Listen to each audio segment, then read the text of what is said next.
Hi student, I am Shivam. Welcome to my channel. तो आज हम देखेंगे क्लास 10th मैथ्स का चैप्टर 5 जो कि है हमारे पास अर्थमेटिक प्रोग्रेशन, उसकी एक्सरसाइज 5.1 का क्वेश्चन नंबर 2। तो देखो क्वेश्चन नंबर 2 या इस एक्सरसाइज को स्टार्ट करने से पहले हम लोग ने इससे पहले एक वीडियो में अर्थमेटिक प्रोग्रेशन एपी की इंट्रोडक्शन पढ़ ली थी सारी। तो अगर आप लोगों ने वो वीडियो नहीं देखी है तो पहले जाके उस वीडियो को देखें, क्योंकि अगर उस वीडियो में हमने सारी की सारी इसकी इंट्रोडक्शन, फार्मूला कैसे आता है, एपी क्या होती है, कॉमन डिफरेंस क्या होता है, उसकी टर्म्स कैसे डोनेट करते हैं, कैसे उनको रिप्रेजेंट करते हैं, कैसे वो निकलती है, वो सारा का सारा उसमें डिस्कस किया है। तो 20 मिनट की वीडियो है, पहले जाके उसे देखें, तभी इस एक्सरसाइज को आप आसानी से समझ पाएंगे। अगर आपने एक बार वो वीडियो देख ली, इंट्रोडक्शन आपको समझ आ गई, तो फिर आपको क्वेश्चन करने में कोई भी प्रॉब्लम नहीं होगी। क्लियर है? वैसे हम चलो इसको स्टार्ट करते हैं। वैसे मैं थोड़ा सा आइडिया दे दूं आपको कि हमने उसमें क्या क्या पढ़ा था। तो उसमें जैसे सबसे पहले तो हमने देखा था उसमें कि एपी की टर्म को रिप्रेजेंट करते हैं हम। फर्स्ट टर्म को बोलते हैं ए, सेकंड टर्म को A2, थर्ड टर्म को A3 एंड A4। और हम किसी भी सीरीज को एपी तभी बोल सकते हैं अगर उनका कॉमन डिफरेंस सेम हो। कॉमन डिफरेंस मतलब जैसे फर्स्ट और सेकंड टर्म में जितना डिफरेंस होगा उतना ही सेकंड और थर्ड टर्म में होना चाहिए, उतना ही थर्ड और फोर्थ में होना चाहिए, उतना ही फोर्थ और फिफ्थ में होना चाहिए। उस कॉमन डिफरेंस को डिनोट करा था हमने डी से। तो हम डी चेक करते हैं सबसे पहले, तभी हम अगर डी सेम आए तो तभी हम बोलते हैं कि ये जो है आपके पास एक एपी है। तो ये था कॉमन डिफरेंस। ये सारा हमने उसमें डिटेल में पढ़ा हुआ है, तो आप उस वीडियो को ज़रूर देखें। उसके बाद फिर वहाँ पे हमने जनरल टर्म का फार्मूला निकाला था। जनरल टर्म का फार्मूला आया था हमारे पास A N is equal to A plus N minus one into D. और ये फार्मूला हम यूज़ कहाँ करेंगे? ये फार्मूला हम यूज़ करेंगे कोई भी जैसे हमें टर्म निकालनी है। जैसे मान लो हमें ए सेवन्थ टर्म निकालनी है, तो ए सेवन्थ के लिए देखो फॉर्मूला क्या बन जाएगा? ए प्लस एन की जगह 7 माइनस वन इंटू डी। क्योंकि यहाँ देखो एन की जगह मैंने 7 पुट करा, इसका मतलब है A7 मतलब A7 या सेवन्थ टर्म। तो अब क्या हो जाएगा? अगर ए की वैल्यू आपको गिवन है और डी की वैल्यू आपको गिवन है, तो इस फॉर्मूले का यूज़ करके आप कोई भी टर्म निकाल सकते हैं। क्लियर है? तो चलो पहले उस वीडियो को जाके देख लो, फिर चलते हैं आगे। तो फिर देखते हैं हम क्वेश्चन नंबर 2 जो है हमारे पास दिया हुआ है। देखो, write first four term of the AP when the first term A and the common difference D are given as follows. तो इसका फर्स्ट पार्ट है जिसमें ए दिया हुआ है 10 और डी दिया हुआ है 10, और हमारे से पूछा क्या है? हमारे से इसमें पूछा है राइट फर्स्ट फोर टर्म। तो फर्स्ट फोर टर्म क्या क्या होती है? जैसे ए, ये होगी फर्स्ट टर्म, सेकंड टर्म होगी A2, और फिर होगा A3 और फिर होगा A4। तो ये हमें फाइंड आउट करने हैं। तो जैसे अभी हमने देखा कि जब भी हमारे पास ए और डी दिया होता है तो जनरल टर्म का फॉर्मूला लगा के हम बाकी टर्म्स लिख सकते हैं। तो देखो इसके सॉल्यूशन में लिखेंगे हम सबसे पहले, तो जो दिया है उसको लिखेंगे given A is equal to 10 comma D is equal to 10। ये दोनों आपको दिए हुए हैं। ठीक है, मैं एक बार दोबारा बोलूंगा कि अगर आपने इंट्रोडक्शन वाली वीडियो नहीं देखी है तो पहले उसको जाके देखें, डिस्क्रिप्शन में उसका लिंक दिया है, एक बार जरूर देखें। फिर जब आप उसको देखेंगे तो आपको देखना कितनी आसान लगेगी एक्सरसाइज। तो अब देखो, हमें पता है फॉर्मूला क्या होता है। बी नो ए एन, या जनरल टर्म का फॉर्मूला होता है इसका A plus N minus one into D. ठीक है, अब इस फॉर्मूले का यूज करके हम कोई भी टर्म निकाल सकते हैं। तो जैसे हमें निकालनी है यहाँ पे फर्स्ट फोर टर्म, अब फर्स्ट टर्म तो दी हुई है इसमें, अब निकालना है हमें A2। तो इसका फॉर्मूले का यूज करके देखो A2 यानी कि n की जगह आ गया 2, तो सिंपल आगे देखो a की वैल्यू हमें गिवन है, कितनी है a की वैल्यू 10 प्लस n कितना लिया हमने 2, तो 2 माइनस वन। ठीक है, और आगे d कितना आ गया हमारे पास, d कितना है 10 है। तो कर लो इसको सॉल्व। तो ये हो गया हमारे पास 10 प्लस 2 माइनस वन हो गया 1, 1 इंटू 10 हो गया 10। तो A2 की वैल्यू आ गई हमारे पास सिंपल 20। उसी तरह से देखो A3 की वैल्यू, अगर इस फॉर्मूले को इस तरह से नहीं लगाना पूरा, तो देखो कैसे, हमें यहाँ से देखो एक चीज़ क्लियर है कि A2 आया हमारे पास 10 प्लस 1 इंटू 10। कैसे देखो, जैसे A3 के लिए फॉर्मूला क्या बनेगा हमारे पास? A3 के लिए फॉर्मूला बनेगा हमारे पास A प्लस आगे n माइनस वन यानी कि 3 माइनस वन इंटू डी। और अब इसको सिंपल करके लिखे हमारे पास, तो a plus 2d, value a की 10 प्लस 2 इंटू दोबारा 10, क्योंकि डी की वैल्यू भी 10 है। तो इसको सॉल्व करेंगे तो यह आ जाएगा 10 प्लस 2 10 ज़ा 20, तो आ गया 30। ठीक है, तो अब हमने इंट्रोडक्शन वाली वीडियो में सीखा है कि जो भी हमें टर्म निकालनी होती है, जैसे A4 निकालना है तो कैसे आएगा, A प्लस प्लस क्या होता है, जैसे यहाँ पे फोर्थ टर्म निकाल रहे हैं तो उससे एक कम, यानी कि n-1, ये देखो n-1, तो 4-1 होता है 3d। तो A4 का फॉर्मूला होगा A प्लस 3d, जैसे A3 का फॉर्मूला क्या है A प्लस 2d, वैसे A2 का फॉर्मूला क्या आएगा, simple A plus 1d। Clear है, या A प्लस d। तो अब हम इस फॉर्मूले को एक बार लिख देंगे, फिर नीचे को हम जैसे A2 is equal to A plus D करके और A3 is equal to A plus 2d करके भी निकाल सकते हैं। तो ये 4 आ गया हमारे पास A प्लस 3d, तो वैल्यू पुट कर दो, A की वैल्यू 10 प्लस 3 इंटू डी की वैल्यू 10, तो ये आ गया सिंपल 10 प्लस 30 और इसकी वैल्यू आ गई हमारे पास 40। तो देयरफॉर फर्स्ट 4 टर्म आर, या क्या पूछा था हमारे से, इसमें पूछा राइट फर्स्ट 4 टर्म, तो फर्स्ट 4 टर्म आ गई हमारे पास A is equal to 10 given था, A2 कितना आ गया 20 एंड A3 कितना आ गया हमारे पास 30 और A4 कितना आ गया हमारे पास 40। तो ये आ गया इसके आंसर। क्लियर है, अब देखते हैं इसका नेक्स्ट पार्ट। तो नेक्स्ट पार्ट में हमें बोला है, नेक्स्ट पार्ट में देखो सेकंड पार्ट जो है इसका, उसमें हमें A की वैल्यू भी गिवन है, कितनी है A की वैल्यू दोबारा 4 और D की वैल्यू है यहाँ पे -3। ठीक है, तो हमें दोबारा we know that general term का हम फॉर्मूला लगाएंगे, ये लिख लेंगे हम सॉल्यूशन में गिवन।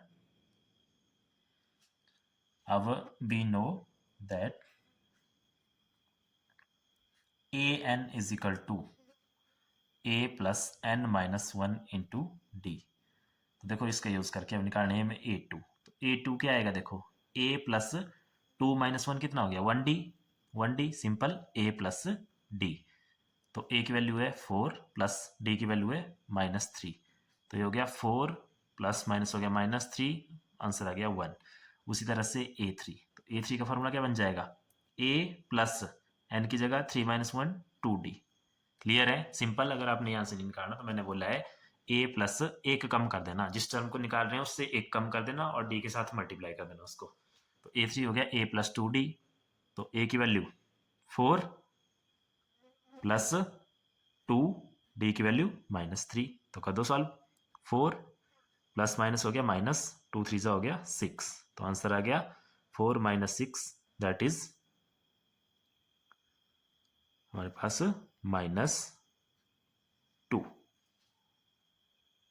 ठीक है, उसके बाद निकालेंगे A4, तो A4 क्या होगा जाएगा डायरेक्ट, देखो अब सीधा a प्लस 3d, कैसे a प्लस 4-1 3d, तो कितना आ गया, a की वैल्यू 4 है प्लस 3, d की वैल्यू -3, करो सॉल्व। 4 प्लस माइनस माइनस 3 3 ज़ा 9, 4 - 9 हो गया -5, तो ये निकलेगी इसकी 4 टर्म्स। तो लिख सकते हैं देयरफॉर, ये तो गिवन है, देखो कितना है 4, A2 is equal to 1, A3 is equal to -2, A4 is equal to -5, तो ये आ गई इस AP की 4 टर्म्स। इस तरह से आप कितनी भी टर्म्स निकाल सकते हैं जितनी पूछी हो हमारे से। मान लो A99 पूछा है, तो A99 का फॉर्मूला क्या हो जाएगा यहाँ से, A99 is equal to A plus 98D। तो कोई भी टर्म पूछी होगी इस तरह से आप निकाल सकते हैं उसको। अब देखते हैं इसका थर्ड पार्ट। तो थर्ड पार्ट में हमें दिया गया है, थर्ड पार्ट में दिया है A is equal to, sorry ये जो हमने किया ये था थर्ड पार्ट। ठीक है, ये था हमारे पास थर्ड पार्ट और सेकंड पार्ट हमारा रह गया। सेकंड पार्ट में हमें दिया गया है a is equal to -2, d is equal to 0। ठीक है, ये था थर्ड पार्ट जो पहले किया, और अब कर रहे हैं हम सेकंड पार्ट। तो सेकंड पार्ट में a की वैल्यू दी है -2, d की वैल्यू दी गई है 0। तो देखो दोबारा फॉर्मूला लगाओ, वी नो दैट, क्या फॉर्मूला होता है हमारे पास, an is equal to a plus n-1 into D. Formula ज़रूर लिख लें, क्योंकि इससे क्या होता है, फार्मूला भी हमें लर्न रहता है, जितनी बार लिखेंगे तो ज़्यादा लर्न होता है, फिर कभी नहीं इसको बोलते। ठीक है, फिर हमें पता है फार्मूला, तो हमें डायरेक्ट पता है हमें A2 क्या होता है a प्लस डी। उसी तरह से हमें अब A3 भी लर्न हो गया क्या होता है ये a प्लस 2d, और उसी तरह से हमें A4 भी पता है क्या होता है a प्लस 3d। बस इसमें वैल्यू पुट कर दो, देखो a की वैल्यू कितनी है यहाँ पे -2 प्लस डी की वैल्यू कितनी है 0, तो A2 कितना आ गया हमारे पास -2, ए की वैल्यू कितनी है यहाँ पे भी -2 प्लस 2 इंटू 0, तो 2 इंटू 0 कितना हो गया 0, तो यहाँ पे भी कितनी आएगी टर्म -2। वैसे इसमें भी देखो ये है हमारे पास -2 प्लस ऑफ 3 इंटू 0, 3 इंटू 0 हो गया 0, तो यहाँ पे भी टर्म आ गई हमारे पास -2। तो यहाँ पे सारी की सारी टर्म हमारे पास -2 ही आई है। वैसे भी देखो ये बिल्कुल क्लियर है कि अगर कॉमन डिफरेंस ही 0 है तो मतलब जितनी भी टर्म होगी उनका डिफरेंस कितना है आपस में 0 है। दो टर्म्स का डिफरेंस तो 0 है, तो मतलब अगर पहली -2 है तो दूसरी भी -2 होगी, तीसरी भी -2 होगी, इस तरह से सारे की सारी टर्म्स में -2 हुई होगी। तो देखो क्या आ गया यहाँ पे भी, a कितना है हमारे पास -2 गिवन, a2 हमने निकाल लिया, a2 कितना है हमारे पास -2, और a3 भी कितना है हमारे पास -2, और a4 भी हमारे पास आया -2। तो ये था इसका सेकेंड पार्ट, थर्ड हमने इससे पहले कर लिया है। ठीक है, अब देखते हैं इसका next part, fourth part. Fourth part में देखो गिवन है a is equal to -1 and d is equal to 1/2 या हाफ। तो यहाँ पे भी हम दोबारा वही लिखेंगे गिवन, देखो जो सबसे पहले गिवन होता है उसको लिख लिया करो सॉल्यूशन में। Given a is equal to -1, d is equal to 1/2। फिर जनरल टर्म का फॉर्मूला वी नो दैट, क्योंकि जितने अच्छे से आप रिप्रेजेंट करेंगे उतने अच्छे नंबर मिलेंगे। We know that A N is equal to a plus n minus 1 into D. Formula हर क्वेश्चन में जरूर लिख रहे हैं। तो a2 निकालना है, अब a2 क्या होता है a प्लस डी, a3 क्या आ जाएगा हमारे पास a प्लस 2d, और a4 क्या होता है हमारे पास a प्लस 3d। कहाँ से आता है फॉर्मूले से, कैसे 4 के टाइम n माइनस 1 हो जाएगा जब हम 4 निकालेंगे, 3 के टाइम 3 माइनस 1 हो जाएगा 2, और 4 के टाइम 4 माइनस 1 3। कर दो वैल्यू पुट, a की वैल्यू -1 प्लस 1/2। सॉल्व करेंगे इसको, देखो इसके नीचे क्या है 1, एलसीएम कितना आ गया यहाँ पे 2, ये किससे मल्टीप्लाई हो जाएगा 2 से, तो -2 प्लस ये किससे मल्टीप्लाई होगा 1 से, तो वो 1 नहीं रहेगा। सॉल्व करेंगे -1/2 आंसर आ जाएगा। नेक्स्ट स्टेप में a की वैल्यू दोबारा -1 है, प्लस ऑफ 2 इंटू डी की वैल्यू क्या है 1/2, 2 से 2 कैंसल, -1 प्लस 1 कितना हो गया 0।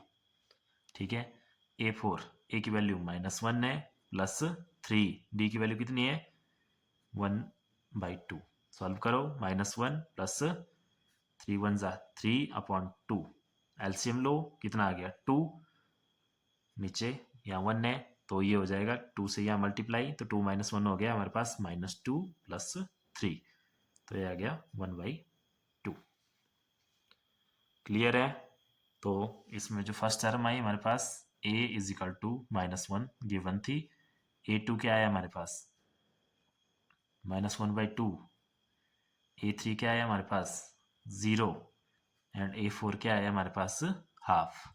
ठीक है, वैसे भी इसमें देखो इसमें जो था पॉजिटिव हाफ का कॉमन डिफरेंस था, और फर्स्ट टर्म थी -1, तो -1 plus positive half that is minus of half, फिर minus of half plus positive half that is 0, फिर 0 and plus positive half that is positive half. तो ये था इसका पार्ट 4। अब देखते हैं पार्ट 5। तो पार्ट 5 में बोला है a is equal to minus of 1.25 comma d is equal to minus of 0.25। चलो सॉल्व करते हैं। तो ये लिख लिया हमने गिवन में सीधे ही, गिवन। अब जनरल टर्म का फॉर्मूला वी नो दैट, क्या होता है जनरल टर्म का फॉर्मूला। अब देखो इतने क्वेश्चन कर लिए तो अब तो लर्न हो जाना चाहिए। A N is equal to A plus n minus 1 into D. निकाल लो a2, ठीक है a1 नहीं हम निकालते कभी भी, क्योंकि a1 का मतलब होता है first term that is a जो कि गिवन है। तो a2 का formula a plus D, value put कर दो, a की वैल्यू -1.25 प्लस डी की वैल्यू माइनस ऑफ 0.25। सॉल्व करेंगे इसको आगे तो देखेंगे हम यहाँ पे क्या आ गया, देखो -1.25 प्लस माइनस माइनस 0.25, फिर क्या होता है माइनस माइनस क्या होता है प्लस, निशान किसका आता है माइनस का, तो ये आ जाएगा 1.50 जब आप इसको प्लस में करेंगे इसमें। ठीक है, a2 निकल गया। अब देखते हैं हम a3। तो a3 का फॉर्मूला a प्लस 2d ठीक है, देखो एक बार दोबारा देख लो ये फॉर्मूला आता कहाँ से। n की जगह 3 पुट करा तो a3 बन गया, a प्लस 3 माइनस 1 हो गया 2, तो 2d। ठीक है, वैल्यू पुट करो, a की वैल्यू -1.25 प्लस 2 इंटू डी की वैल्यू माइनस ऑफ 0.25 माइनस है ये। ठीक है, कर दो इसको सॉल्व। -1.25 प्लस माइनस माइनस और ये कितना हो गया 0.50 और दोबारा माइनस माइनस प्लस निशान माइनस का, तो ये आ जाएगा 1.75, तो ये आ गया a3। अब वैसे ही a4 निकाल लो यहाँ पे, तो a4 क्या आ जाएगा हमारे पास, a4 is equal to a plus 3d। Value put करो, a की value -1.25 plus 3 into minus of 0.25। ठीक है, आगे सॉल्व कर दो, -1.25 प्लस माइनस माइनस 3 से मल्टीप्लाई करेंगे इसको तो आ जाएगा 0.75, फिर माइनस माइनस प्लस हो जाएगा निशान माइनस का, तो कितना आ जाएगा 2.00, तो ये आ गई इसकी 4 टर्म। ठीक है, तो जैसे लिखते हैं हम नीचे, तो इसमें लिख लेंगे हम। देखो a कितना है हमारे पास 1.25 एंड a2 कितना है हमारे पास, a2 हमने निकाला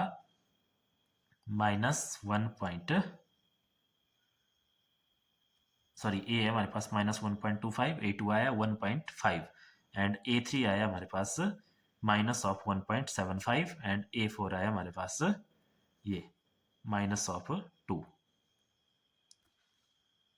तो ये आएगी a1 a2 a3 and a4 की वैल्यू। तो ये था एक्सरसाइज 5.1 का क्वेश्चन नंबर 2 के सारे पार्ट्स। तो आई होप आपको समझ आया होगा। तो इस वीडियो में इतना ही, बाकी थर्ड एंड फोर्थ क्वेश्चन और जो भी आगे के क्वेश्चन है उनको करेंगे हम नेक्स्ट वीडियो में। Thank you.